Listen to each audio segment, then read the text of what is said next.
Mais où est-il passé? Noël, aujourd'hui, c'est la fête pour beaucoup. Mais Jésus est absent. Un historien se félicite même que Noël soit devenu ce qu'il était à l'origine, une fête païenne, sans Dieu. Vous avez pourtant entendu parler de Jésus-Christ. Qui est cet homme oublié? Alors que nos années sont comptées à partir du moment où il est venu. C'est vrai que la naissance de Jésus a eu lieu dans la discrétion.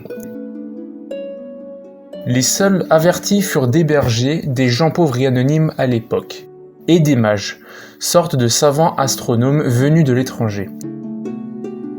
Cette discrétion de Jésus, on la retrouve dans les 30 premières années de sa vie dont nous ne savons rien, sauf un bref épisode durant lequel ses parents le cherchaient partout.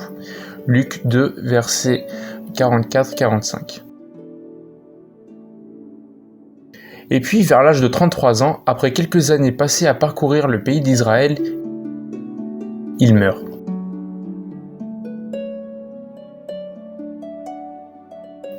Il a été suivi de quelques disciples et d'une foule attirée par ses miracles et par le message d'amour et de libération qu'il annonçait avec une force et une autorité inégalées.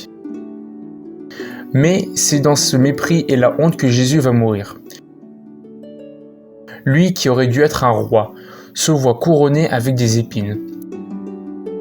Son trône est une croix, alors instrument de torture. Sa cour, une foule qui l'injure et se moque de lui. Ses partisans? Tous partis ou presque.